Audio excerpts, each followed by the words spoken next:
শেষ হয়ে যাওয়ার কারণেই আমাদের এই বাংলাদেশের মাটিতে বা ভারতের মাটিতে দিনের পর দিন কীর্তন হচ্ছে, কিন্তু মানুষ পরিবর্তন হচ্ছে না। কীর্তন হচ্ছে ঠিকই, ভগবানের নাম হচ্ছে, কিন্তু মানুষ পরিবর্তন হচ্ছে না। কেন? কারণ শোনার মতন কেউ শুনছে না, বলার মতন কেউ বলছে না। আমরা কলিহত জীব, ভগবানের নামকে আস্বাদন করে, ভগবানের নামকে কথা যদি একটু হৃদয়ঙ্গম করে, যদি একবার যদি ভক্ত হয়ে ভগবানকে ডাকতে পারি, ভগবানের আর আমাদের কাছে চাওয়া পাওয়ার কিছু না। বাবা আস্তে আস্তে আস্তে এখন কলিহত জীবের অবস্থাটি কেমন জানেন?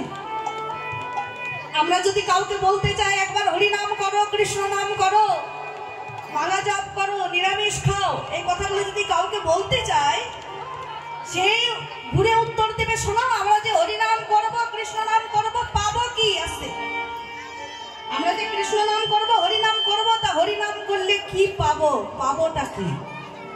এই আমরা কলিহত জীবটা বাবার আশাকে সবসময় আগে চিন্তা করি, কি তাই না? বাবার আশা চিন্তা করি, যেখানে আমরা পাই সেখানে আমরা ছুটে যাই। তাহলে কি পাবো এটা যখন আপনি প্রশ্ন করেছেন, মনে মনে একবার ভাবুন তো, আপনি কি পাননি? এটা কখনো চিন্তা করেছেন যে হরি নাম করে কি পাবো? আপনি কি পাননি? এই যে আমি যে কীর্তন হরিবাসরে দাঁড়িয়ে আছি, ও মায়েরা মন দিয়ে কীর্তনটা শুনবেন। আমি যে আজকে কীর্তন করছি, কেউ যদি আমাকে এক্ষুনি কীর্তন হরিবাসরে এক ভরি স্বর্ণের এই একটা বালা যদি আমাকে এসে উপহার দেয়, আমি তাকে কি বলবো? ধন্যবাদ, আপনার এই উপহারটা পেয়ে আমি অনেক খুশি হয়েছি। কি বাবা বলবো না? আমি সেই এক ভরি সোনার উপহারটা পেয়ে বলবো ধন্যবাদ, আমি অনেক খুশি হয়েছি এই উপহারটা পেয়ে। কিন্তু বলতে পারেন, যদি আমার এই সুন্দর যদি হাতটাই যদি না থাকতো, তাহলে এক ভরি সোনার বালাটা পেয়ে কি আমি কোনো রকম খুশি হতাম? আমার যদি হাতটাই না থাকতো, তাহলে সোনাটা পেয়ে কি আমি খুশি মনে করতাম নিজেকে? করতাম না। তাহলে যিনি এক ভরি সোনার বালা দিল তাকে ধন্যবাদ জানালাম, কিন্তু যিনি এত সুন্দর হাত দুটোকে দিল তাকে আমরা বাবা ধন্যবাদ জানাচ্ছি। বাবা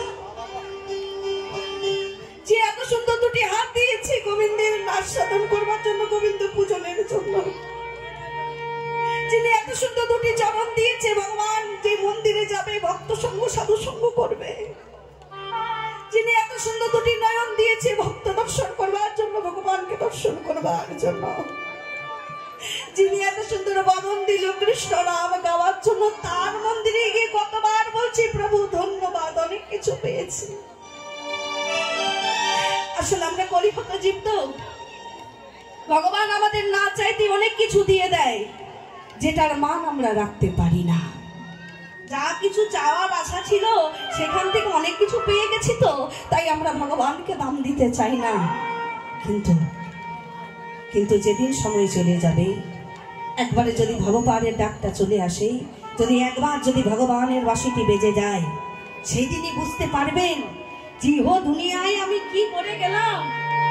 কবিরা বলছে, শোনো, কলিযুগে তুমি জন্মগ্রহণ করেছো, যেদিন তোমার জন্ম হয়েছিল সেদিন তুমি কেঁদেছিলে, তোমার মা হেসেছিল, জগৎবাসী হেসেছিল, কিন্তু এই কলিকালে কলিযুগের বুকে এমন কিছু কর্ম করে যাও, যেদিন তুমি ভগবান থেকে চলে যাবে তুমি হাসতে হাসতে যাবে, আর তোমার জন্য এই কলিকালের মায়ার মানুষ কাঁদবে। এমন কিছু কর্ম করে যাও। কি কর্ম করবো? কি কর্ম করবো? শুধু দিন শুধু টাকা ইনকাম না বাবা, কৃষ্ণ নাম করতে হবে, হরি নাম করতে হবে। কারণ কলিকালে হরি নাম ছাড়া কোনো গতি নাই, কৃষ্ণ নাম ছাড়া কোনো গতি নাই। আজকে যে গৌরাঙ্গ মহাপ্রভু আমাদের যে কলিকালে যে নামটা বিতরণ করে গেছে, আমরা যে আজকে যে কীর্তনটা করছি, বাবা একটু মন দিয়ে শুনবেন মা। এই কীর্তনটা করবার জন্য আমি এসেছি, একটা ভালো গাড়ি করে এসেছি, কীর্তন করতে উঠে দাঁড়িয়েছি। কীর্তন শেষ হয়ে গেলে মোটা টাকা বেতন নেব, আবার গাড়ি করে বাড়ি যাব। কিন্তু বলতে পারেন আমরা তো এই কীর্তনটা করি স্বার্থের বিনিময়ে, কিন্তু গৌর হরি যখন হরি নামটা বিতরণ করেছিলেন, কারোর কাছে কি কোনো টাকা পয়সা নিয়েছিল বাবা? কাউকে বলেছিল টাকা দাও? কোনো কি গাড়ি করে, ট্রেন করে, প্লেন করে কি গেছিল মহাপ্রভু নাম প্রচার করতে? যাইনি। তাহলে এই চরণে হেঁটে হেঁটে সারা নগর আদি গ্রাম কৃষ্ণ নামটাকে প্রচার করেছে। যে হরিনাম নিতে চেয়েছে তাকেও দিয়েছে, যে হরিনাম নিতে চাইনি তাকে জোর করে হরিনাম দিয়েছে। আপনারা জানেন সেই জগাই মাদায় যখন নিতাই গৌর হরিনাম সংকীর্তন করতে করতে নদী আর পথে পথে চলে যাচ্ছে,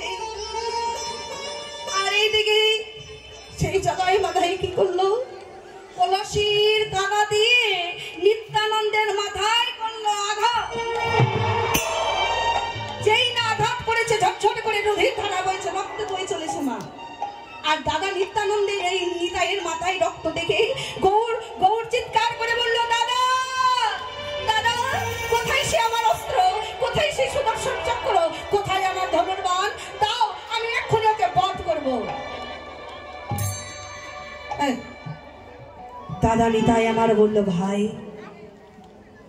ভাই রে, তোর কি মনে নাই আমরা যে পণ করে এসেছি ভাই, এই কলিকালে এবে অস্ত্র না ধরিব, কলিকালে প্রাণে কাউকে না মারিব, জগতে বিলাপ প্রেম।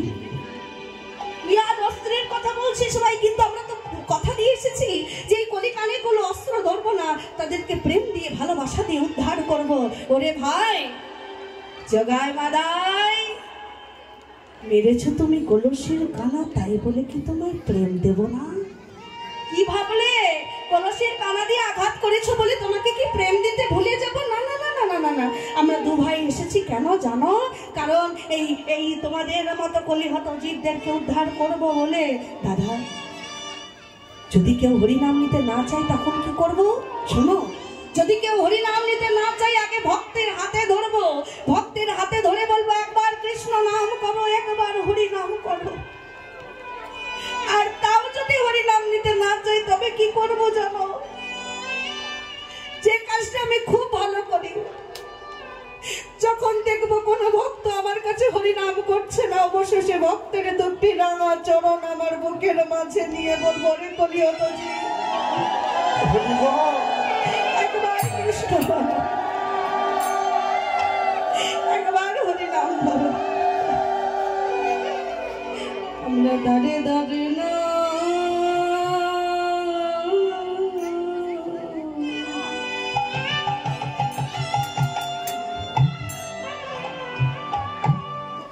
দাঁড়ে দাঁড়ে নামে বিনা,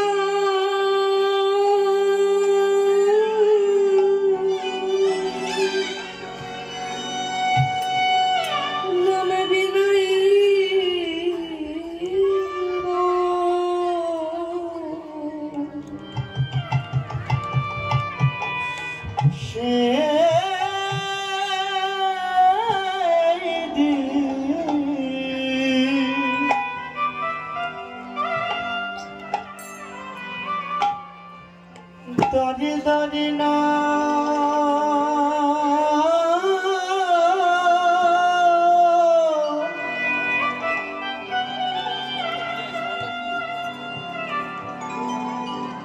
নাম বিনা,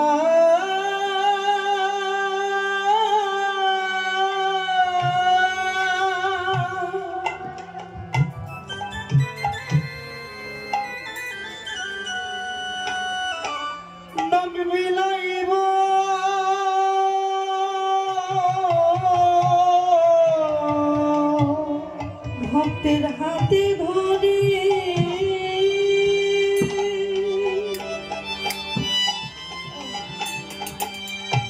হাতে ধরে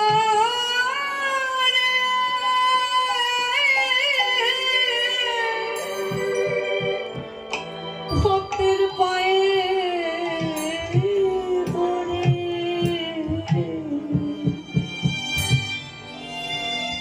আমি দাঁড়িয়ে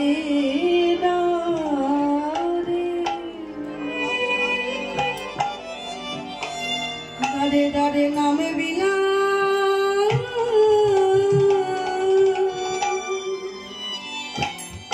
নামে বিনাই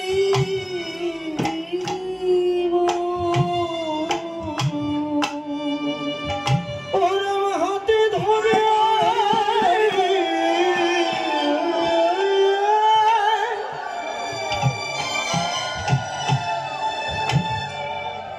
হাতে ধরে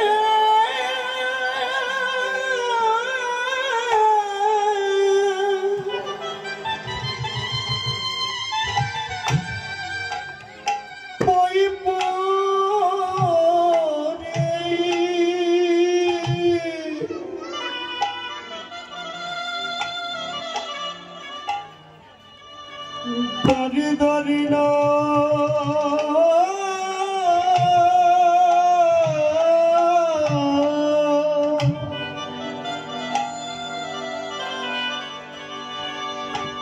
নাম বিনা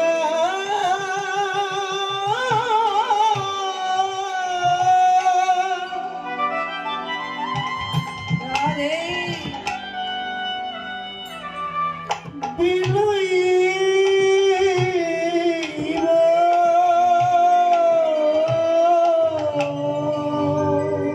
জীবের করো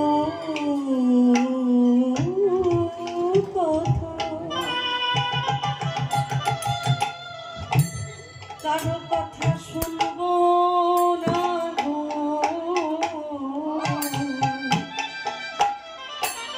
আমি দাঁড়ে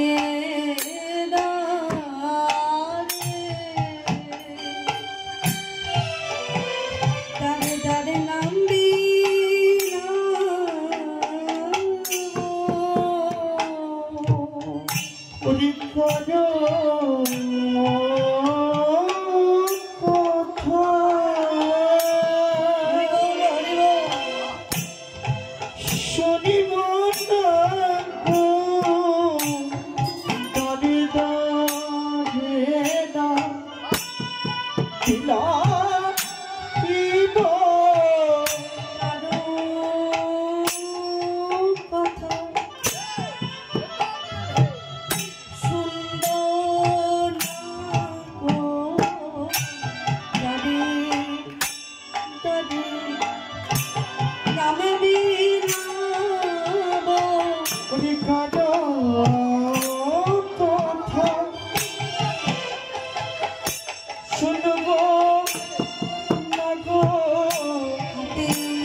কলিকালে প্রাণে কাউকে মানিব জগতে বিলাপে প্রেম প্রেম বিলাবার জন্য কলিকালের ভগবান এসেছে। বা তাই এই যে আপনারা সবাই কীর্তন শুনতে এসেছেন, ও মায়েরা আস্তে কথা বলবেন। আচ্ছা এই থেকে মায়েরা আমার কথা কি আপনারা বুঝতে পারছেন? বুঝতে পারছেন? আমি তো ভারতের মেয়ে আর আপনারা বাংলাদেশ, তাই আমার কথা আপনারা নাই বুঝতে পারেন, একটু বলবেন আমার কথা কি বুঝতে পারছেন? বাহ। আচ্ছা আমার আচ্ছা যারা আপনারা গৌরকে ভালোবাসেন না একবার উলুধ্বনি করুন তো দেখি।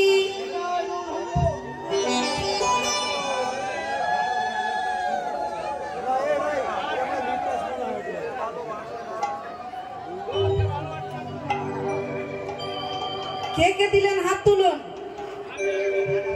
রাধে ভালো প্রয়োজনে কীর্তনটা শুনতে হবে যে কীর্তনিয়া ভুল বলছে না ঠিক বলছে। তাই কলিযুগে ভগবান আমাদের কাছে হরি নামটাকে বিতরণ করেছেন, কৃষ্ণ নামটাকে বিতরণ করেছেন। যে কৃষ্ণ নাম আমরা আজকে আস্বাদন করতে এসেছি, তাই সবাই মিলে একবার কৃষ্ণ নাম করবো আমরা, দু বাহু তুলে, কেমন?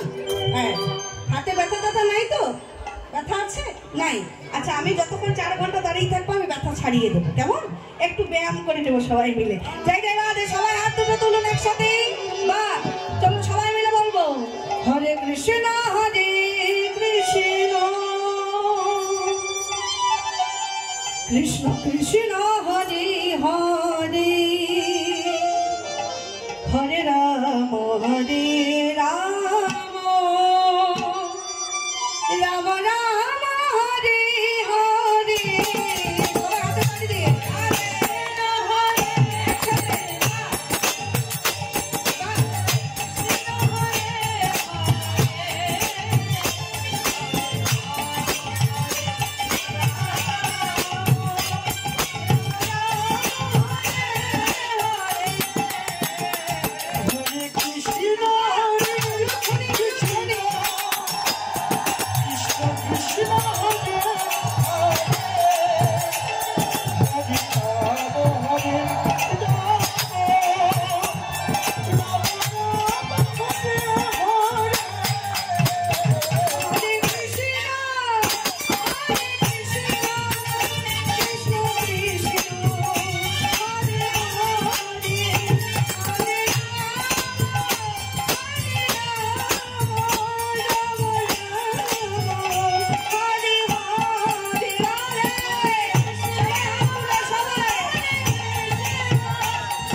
এত সহজে ছাড়বো না, দাঁড়িয়েছি যখন।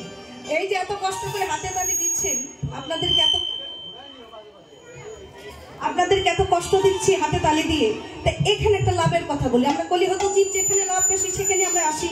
তা আজকে এখানে যে এত ভিড় হয়েছে কারণ একটাই, কারণ এখানেই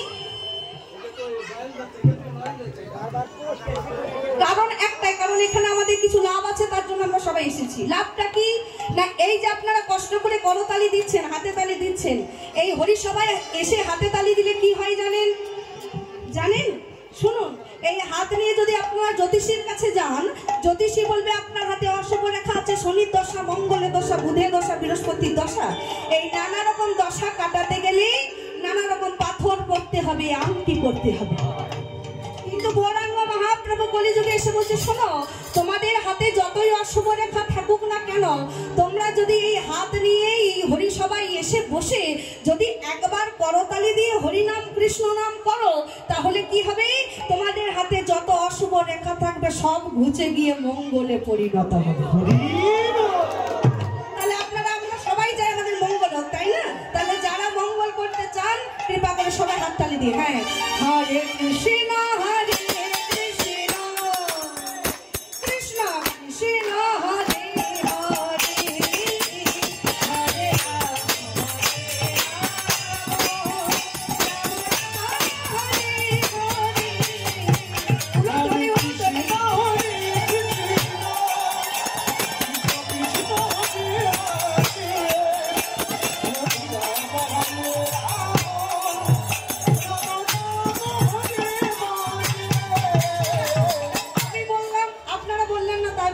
রাম আমি বলবো, আপনারা বলবেন। এখন বাবারা বন্ধ, একটু মায়েরা সবাই মিলে, মায়েরা আমার সাথে বলুন, হরে কৃষ্ণ কৃষ্ণ কৃষ্ণ।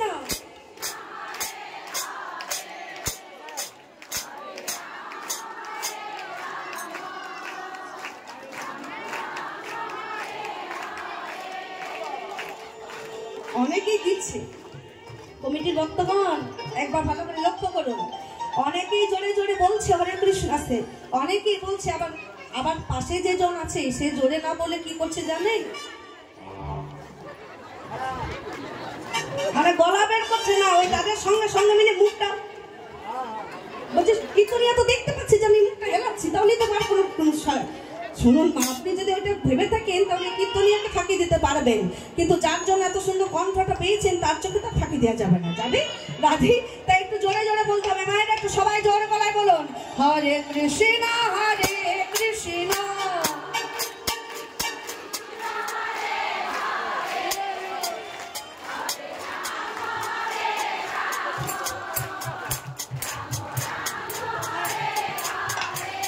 ভালো হয়েছে, বাহ বাহ, খুব সুন্দর। এবার একটু বাবারা, আমি জানি বাবারা ফার্স্ট হবে, আমি জানি, বাবারা একটু সবাই মিলে বলুন তো, হরে কৃষ্ণ হরে কৃষ্ণ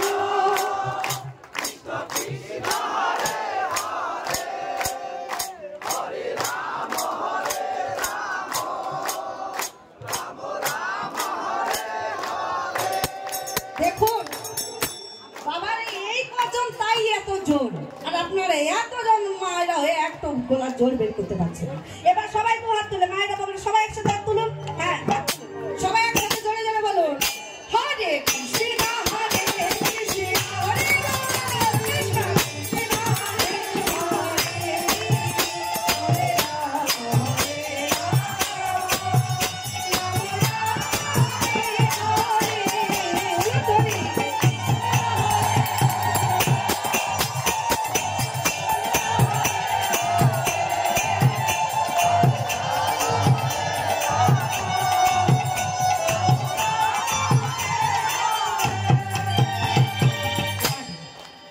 এইভাবে গৌরাঙ্গ মহাপ্রভু আমাদের এই কলিহত জীবের জন্য হরিনাম সংকীর্তনটা গিয়ে গেছে, তিনি নিজেও হরি বলেছেন, অপরকে হরিনাম বিতরণ করেছেন। তাই আজকে গৌরাঙ্গ মহাপ্রভু সুরধ্বনির দিলেই সকল ভক্তগণকে সাথে করে আর সকল ভক্তদের মাঝে বলছে, শোনো আজকে আর বিলম্ব নয়, আজ আমি এই সুরধ্বনির তীরে একটা নতুন পূজা করব, পূজা আছে। ও মায়ের আপনারা পূজা করেন, ঘরে পূজা দেন, বাহ, বাবার একটু পূজা দেন, বাহ, একটু মন দিয়ে শুনবেন। গৌরাঙ্গ মহাপ্রভু কলিকালে যিনি ভগবান, তিনি আজকে সুরধ্বনি গঙ্গার তটে দাঁড়িয়ে বলছে আমি পূজা করব। আচ্ছা, আমরা যে পূজাটা করি এই পূজা বানানটা একটু বলতে পারবেন বাবা? পূজা বানান কি? পয়ে দীর্ঘকার, বরকি জয়ের আকার, এই নিয়ে চারটে শব্দ, প দীর্ঘকার বরকি জ আকার, এই চারটে শব্দ নিয়ে হয় পূজা। একটু মন দিয়ে শুনবেন, শুধু পূজা করলে হবে না, পূজা শব্দের অর্থটাকে জানতে হবে। প শব্দের অর্থ কি? প শব্দের অর্থ হচ্ছে পবিত্র, প শব্দের অর্থ হচ্ছে পবিত্র। দীর্ঘকার শব্দের অর্থ হচ্ছে উপাচার, বরকি জোর শব্দের অর্থ হচ্ছে আচার এবং জপ, এবং আকার শব্দের অর্থ হচ্ছে আচার করা। অর্থাৎ যে ব্যক্তি নিজের দেহটা পবিত্র করে গুরুদেবের দেওয়া মন্ত্রটা জপ করতে পারবে, তারই দেহের মধ্যে পূজা করা হয়ে যায়। পূজা করতে গেলে ফল মূল মিষ্টি গোবিন্দের কাছে দিতে নাও পারো, তাহলে দেহটাকে পবিত্র করে পবিত্র মনটা রেখে যদি গুরুদেবের দেওয়া মন্ত্রটা যদি জপ করতে পারেন, তাহলে সারাদিনে দেহে আপনার পূজা করা হয়ে যাবে। আর সেই গৌরাঙ্গ মহাপ্রভু সুরধ্বনির তীরে এসে বলছে আর বিলম্ব নয়, চলো আজকে সুরধ্বনির তীরে আমরা একটা নতুন পূজা করব। কি পূজা? না সূর্য পূজা। যেই না গৌর হরি বলেছে যে সূর্য পূজা করব, এমন সময় তার যিনি অন্তরঙ্গ ভক্তরা ছিল তারা বুঝতে পারলো যে আজকে গৌর হরি রাধা রানীর ভাবে ভাবিত, যে রাধে। আচ্ছা মা, এর আগে যে গোষ্ঠলীলাটা আপনারা আস্বাদন করেছেন, সেই গৌর কথাই আপনারা শুনেছেন, তখন ছিল গৌর হরি কৃষ্ণ ভাবে ভাবিত। এর আগে কিছুক্ষণ আগে যে লীলা হয়েছে তখন গৌর হরি ছিল কৃষ্ণ ভাবে ভাবিত, আর কৃষ্ণ ভাবে ভাবিত বলেই গৌর হরি বারবার ধবলি শ্যামলী বলে ডেকেছিল, তাই না? ও তাই তো, ধবলি শ্যামলী বলে ডেকেছিল কেন? তখন গৌর ছিল কৃষ্ণ ভাবে ভাবিত, আর এখন গৌর রাধা রানীর ভাবে ভাবিত। আর রাধা রানীর ভাবে ভাবিত বলেই বলছে চলো আর বিলম্ব নয়, সুরধ্বনির তীরে আজ আমি নতুন একটা পূজা করব। যার নাম সূর্য পূজা।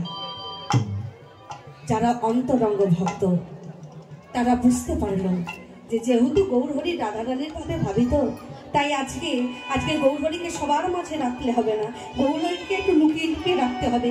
কারণ গৌরাঙ্গ মহাপ্রভু যখন রাধারানীর ভাবে ভাবিত হয় তখন গৌরীর কিছু কিছু অঙ্গভঙ্গি এমন হয়ে যায় যেটা যেটা আশেপাশে মানুষ দেখলে সেগুলো দেখে হাসাহাসি করে গো। তার জন্য গৌরকে আর সবার সামনে রাখা যাবে না। যে যে রাধে, আপনারা সবাই জানেন যিনি কলিকালে গৌরাঙ্গ মহাপ্রভু তিনি হচ্ছেন অন্তে কৃষ্ণ বহিরাধা। অন্তে কৃষ্ণ বহিরাধা, এই রাধা কৃষ্ণ দুই দেহ এক হয়ে এসেছে গৌর হয়ে। কিন্তু জানেন যে গৌরাঙ্গ মহাপ্রভুর রূপটি আপনারা দর্শন করছেন ওই দিকেও তাকাতে পারবেন। যে গৌরহরি আপনারা দেখছেন যে হাত তুলে যে গৌরাঙ্গ মহাপ্রভু এসেছে, এই গৌর রূপটি প্রথমে কে দেখেছিল?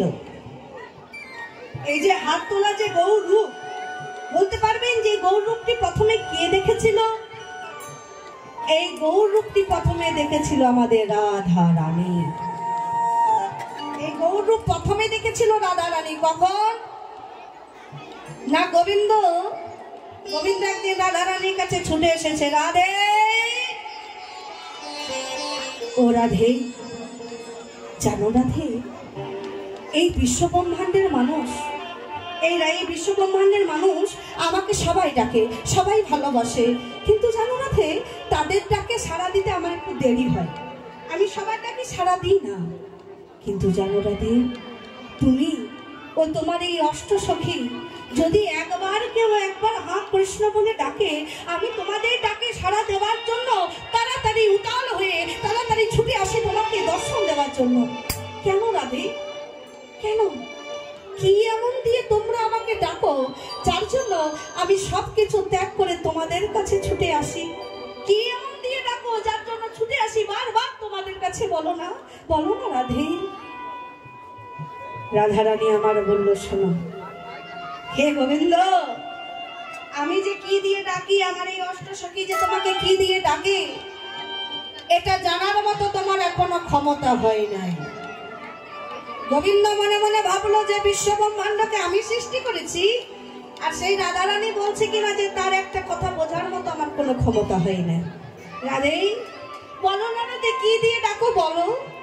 বধূ, আমি তোমাকে কি দিয়ে ডাকি, আমার এই অষ্টসখী তোমাকে কি দিয়ে ডাকে, এটা জানতে গেলে তোমাকে একটা কাজ করতে হবে। কি কাজ? না শোনো বধূ, একজন বৈষ্ণব দাঁড়ে দাঁড়ে ভিক্ষা করে, মন দিয়ে শুনবেন। একজন বৈষ্ণব দাঁড়ে দাঁড়ে ভিক্ষা করে, আর সেই বৈষ্ণবটি দাঁড়িয়েছে একটা 5 তলা নিচে, 5 তলা বাড়ির নিচে, আর নিচে দাঁড়িয়ে বলছে ভিক্ষাং দেহি। এমন সময় 5 তলার উপরে যে মালিকটি বসে আছে, সে জানলা খুলে দেখলো যে তার দুয়ারে একটা বৈষ্ণব এসেছে।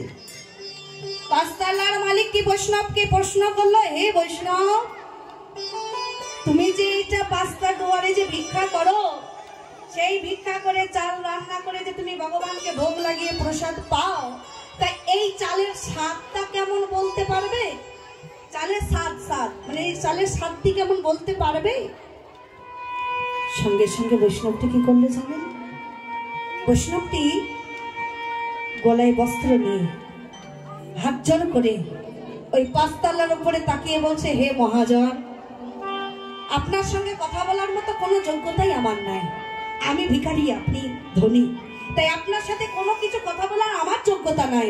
তবে একটা কথা ছোট মুখে বড় কথা বলতে পারি, আমি যে 5টা দুয়ারে ভিক্ষা করি, আমি যে ভিক্ষা করে যে চাল পাই, সে চাল দিয়ে গোবিন্দ সেবা লাগিয়ে সেটা যখন আমি প্রসাদ পাই, এই চালের স্বাদটা কেমন এটা জানতে গেলে কি আপনাকেও যে 5 তলা থেকে আগে নিচে নামতে হবে, আগে ওই 5 তলা থেকে নিচে নেমে আমার মতো ভিখারির বেশ ধারণ করতে হবে, 5টা দুয়ারে ভিক্ষা করতে হবে, তবেই তো জানতে পারবে ভিক্ষা চালের মূল্যটা কি। এই কথাটা কে বললো? আমি তনুশ্রী? আছে এই কথাটা কে বললো? আমি তনুশ্রী না, এই কথাটা বলছে রাধারানী গোবিন্দকে। হে গোবিন্দ, আমরা কি দিয়ে ডাকি? আমরা অষ্টসখী এবং আমি রাধারানী, আমি তোমাকে কেমন ভাবে ডাকি, কিভাবে ডাকি, এটা জানতে তুমি তখনই পারবে করে যখন তুমি রাজ সিংহাসনটা ত্যাগ করে আমাদের মতো কাঙালিনীর বেশ ধারণ করবে, আমাদের মতো হা কৃষ্ণ বলে নয়নের জল দিয়ে কাঁদবে, সেদিন তুমি বুঝবে যে আমরা কি দিয়ে তোমায়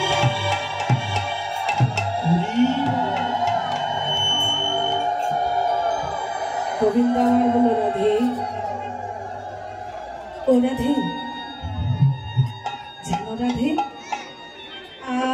আমি অস্ত্র চালাবার জন্য গুরু ধরেছি, অস্ত্র চালানোর জন্য গুরু ধরেছি, শিক্ষা পাঠ অর্জন করবার জন্য গুরু ধরেছি, কিন্তু ও রাধে, রাধে, তুমি এবং তোমার সখীরা যে এত সুন্দর করে কেঁদে আমাকে ডাকো, এই কাঁদার জন্য তো আমি কোনো গুরু ধরলাম না রাধে। কেমন করে কাঁদতে হয় একটু শিখিয়ে দেবে, কেমন করে কাঁদতে হয়? রাধা রানী বলল, বধূ, আমরা সারা দিন রাত তোমার নাম ধরে কাঁদি, তোমাকে ভালোবাসি, আর তোমাকে ভালোবেসে আমি কি পেয়েছি জানো? এই সারা বৃন্দাবন আমাকে বলে কৃষ্ণ কলঙ্কিনী। আমার ভালোই লাগে, আমার খুব ভালো লাগে বধূর কথাটা শুনতে। কেন জানো? কারণ আমি যখন বৃন্দাবনের পথে পথে চলে যাই, সবাই আমাকে আঙ্গুল বাড়িয়ে বলে, ওই দেখ কৃষ্ণ কলঙ্কিনী চলে যাচ্ছে। তখন আমি কি করি জানো? ওদের বদন থেকে কৃষ্ণ নামটা কর্ণে শ্রবণ করি। তাই তো আমার কলঙ্কিনী নামটা শুনতে এত ভালো লাগে বধূ, এত ভালো লাগে। ও বধূ, তুমি আগত কলিকালে কোনো ভগবান নয়। তুমি যদি একবার ভক্ত হয়ে যেতে পারো কলিযুগের দ্বারে দ্বারে, একবার যদি হা কৃষ্ণ বলে ডাকতে পারো, তবেই বুঝবে এই কৃষ্ণ নামে, তোমার এই কৃষ্ণ নামটাতে কত জ্বালা, কত বেদনা, কতই বা সুখ। ও বাবা, ও মায়েরা, একটা বুকে হাত রেখে সত্য কথা বলুন তো, আমরা এই কলিকালে যারাই বেশি গোবিন্দকে ভালোবাসি, দেখবেন আমাদের কপালে বেশি দুঃখ কষ্ট জ্বালা যন্ত্রণা বাবা নাই? যারাই আমরা গোবিন্দকে ভালোবাসি, গোবিন্দ আমাদেরকে ততই বেশি দুঃখ কষ্ট জ্বালা যন্ত্রণা দেয়। কেন? ভগবান এই দেখবেন না, আমরা অনেক সময় বলে থাকি যে ওরে আমি এত ধূপ সন্ধ্যা দিয়ে এত এত পূজা আর্চা করি, আমার কপালেই কত দুঃখ, কিন্তু আমার পাশের বাড়ি যে জন সন্ধ্যা দেয় না, মারুলি দেয় না, হরিনাম করে না, তার কত উন্নতি। বলি না মা? আমরা সবাই এই কথা বলি যে ভগবান কেন আমাদেরকে কষ্ট দেয়। কেন কষ্ট দেয় জানেন বাবা?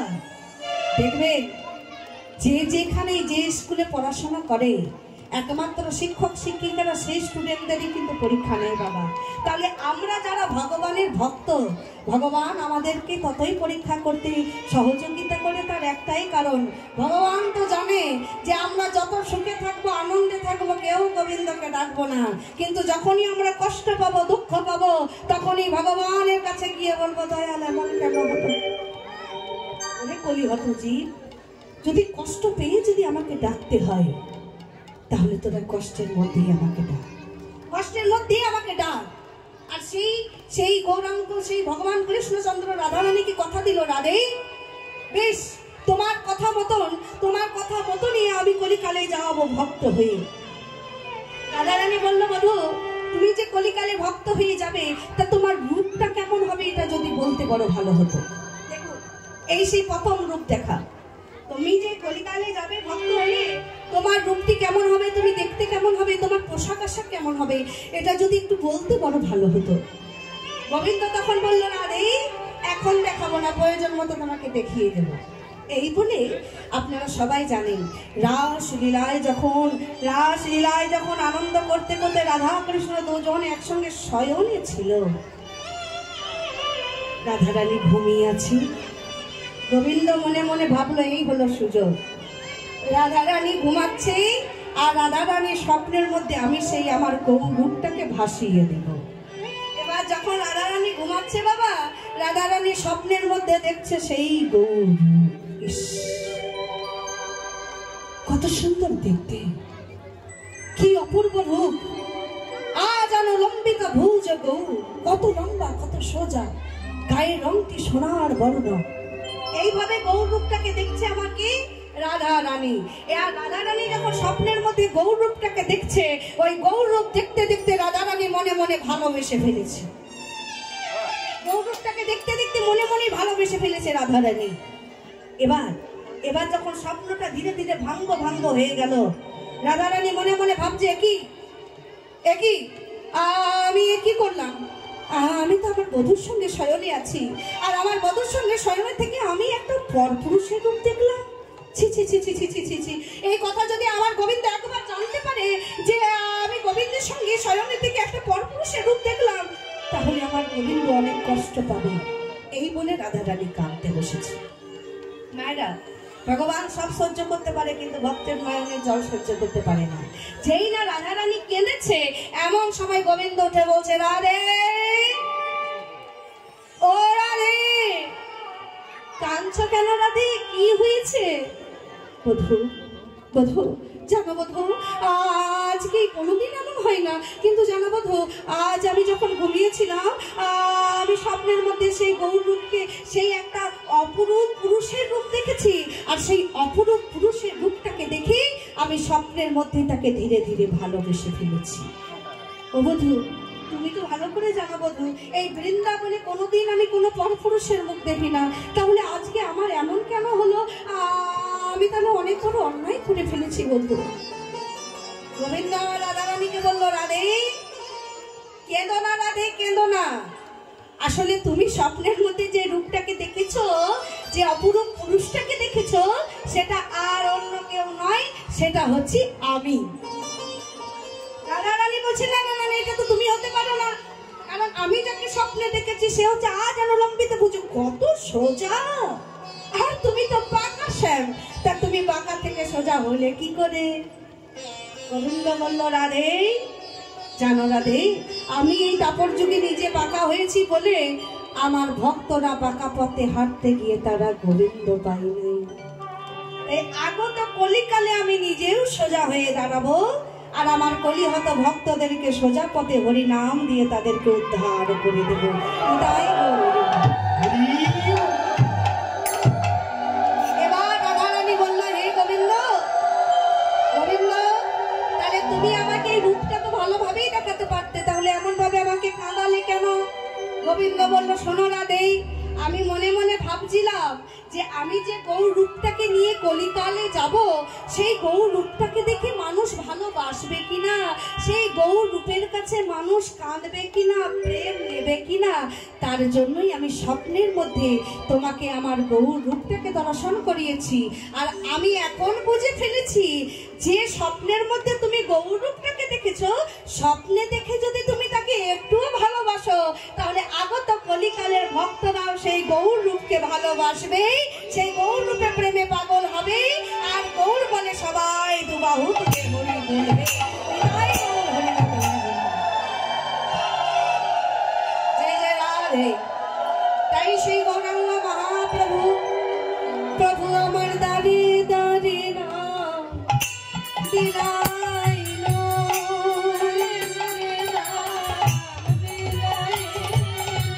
দাঁড়িয়ে দাঁড়িয়ে নাম বিলাইলো,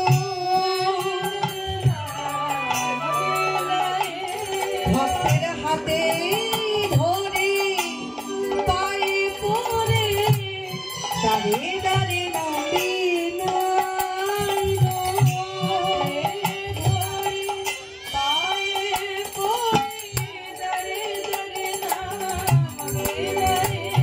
ভক্তের হাতে ধরে পায়ে পড়ে দাঁড়িয়ে দাঁড়িয়ে নাম বিলাইলো,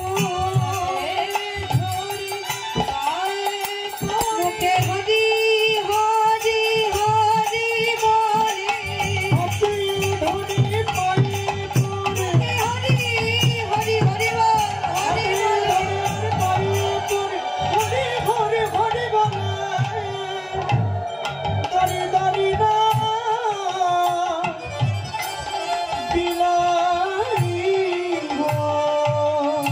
আজকে সেই গৌরাঙ্গ মহাপ্রভু সুরধ্বনি তীর আলো করে বলছে, হে ভক্তমণ্ডলী, আর বিলম্বনে আজকে সুরধ্বনি তীরে আমি একটা নতুন একটা পূজা করব, যে পূজার নাম হচ্ছে সূর্য পূজা।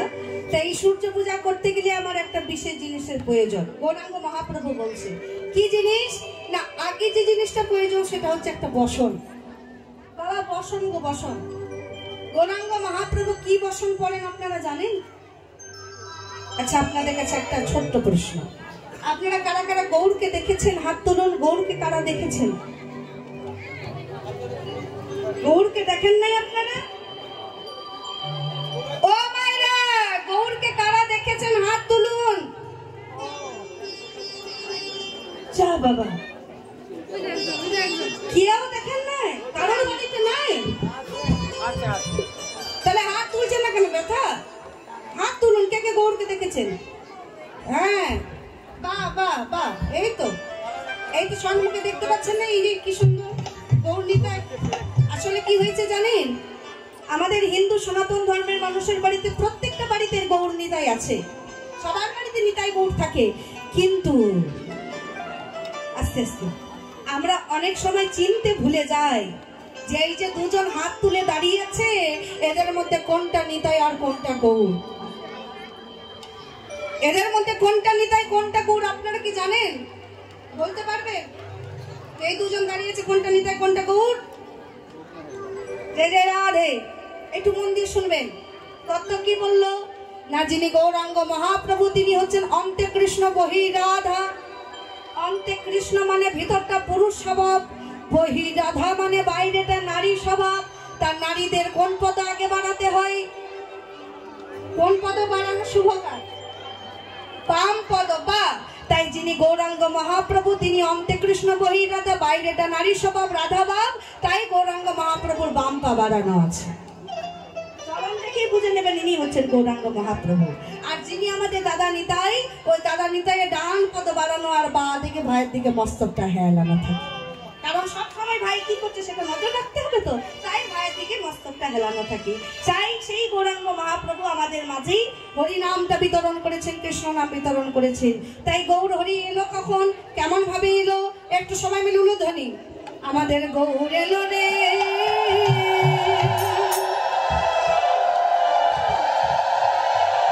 সোনার নদিয়া,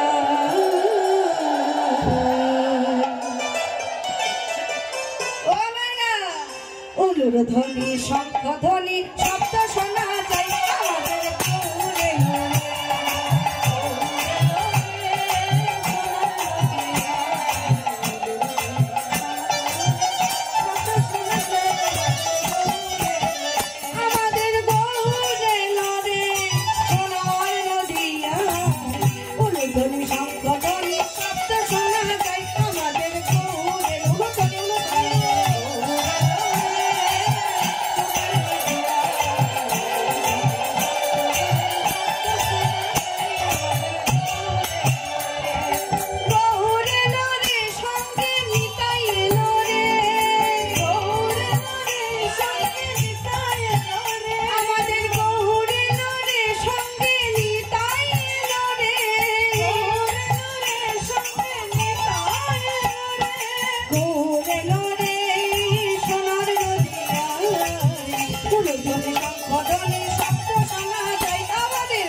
জীবের জন্য হরিনাম সংকীর্তন বিতরণ করেছেন। তাই যেই না বলেছে আমাকে একটা প্রসাদ দাও, এমন সময় কি করেছে গৌর ভক্তগণ একটা ধুতি এনে দিয়েছে। ও মা, এটা গৌরাঙ্গ মহাপ্রভু ধুতি পরে তো জানেন তো আপনারা? হ্যাঁ, এবার যেই না ধুতি এনে দিয়েছে, গৌর হরি আজকে কি করেছে জানেন মা? ওই ধুতিটা আজকে ধুতির মতন করে না পরে শাড়ির মতন করে পরেছে। আবার কেমন করে শাড়ির মতন করেছে না, ডান দিকে করে আঁচল করেছি আর বাম দিকে ঘোমটা নিয়েছি। ও মায়েরা, আমরা কোন দিকে আঁচল করেছি বলুন তো? কোন দিকে আঁচল করেছি? বাম দিকে। তাহলে বাম দিকে যদি আঁচল করি, ঘোমটাটা কোন দিকে হয়? ডান দিকে। কিন্তু আজকে গৌর হরি কি করেছে? এই ডান দিকে আঁচল করেছি, বা দিকে ঘোমটাটা নিয়েছে। কেন বলুন তো? কারণ যারা বৃন্দাবন গেছেন তারা ভালো করে জানেন, বৃন্দাবনে যত প্রজাপতি তারা কিন্তু ডান দিকে করে আঁচল করে আর বাম দিকে ঘোমটা নেয়। তাই যেহেতু গৌরাঙ্গ মহাপ্রভু রাধারানীর ভাবে ভাবিত, এইভাবে শাড়িটা পরেছে আর শাড়িটা পরে ভাব প্রকাশ করছে। কি বললো?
সাউন্ড একটু বাড়বে, হাসবে একটু সাউন্ডটা। বিনহে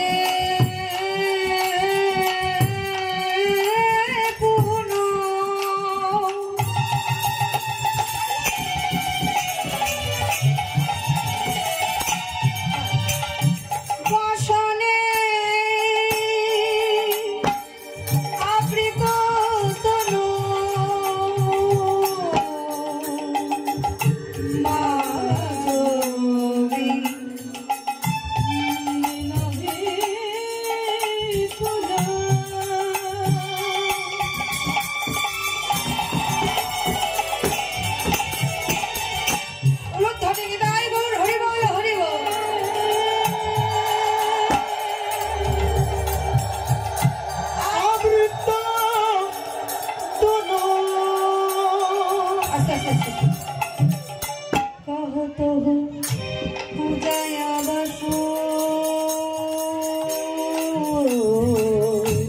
আজ কি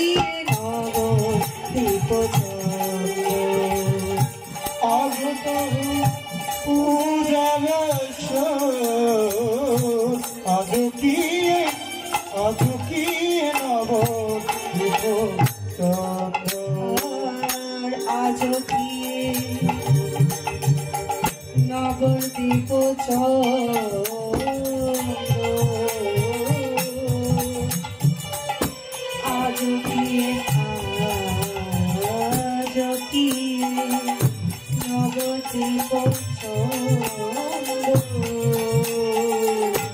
আজ কি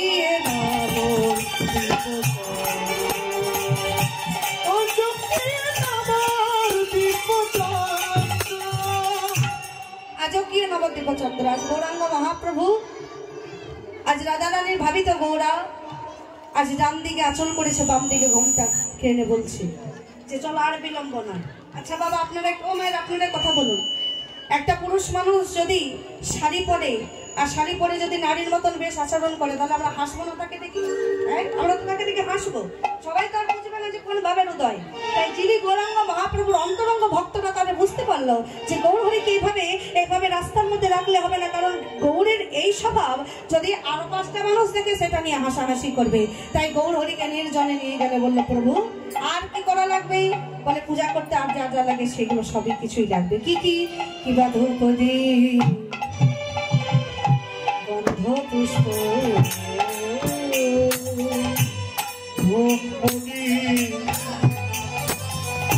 গন্ধ পুষ্প গন্ধ পুষ্প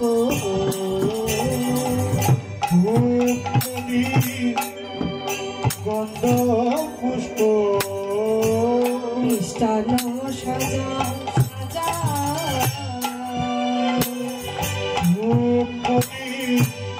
গন্ধ পুষ্প মিষ্টান্ন সাজা সঙ্গেতে করিয়ালে হো বিলম্ব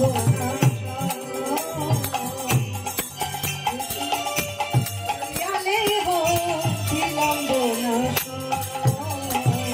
বিলম্ব সয়না বিলম্ব সয়না বিলম্ব সয়না বিলম্ব সয়না ধরে সাজাও তোমরা বিলম্ব সয়না করে সাজাও তোমরা বিলম্ব সয়না ধরে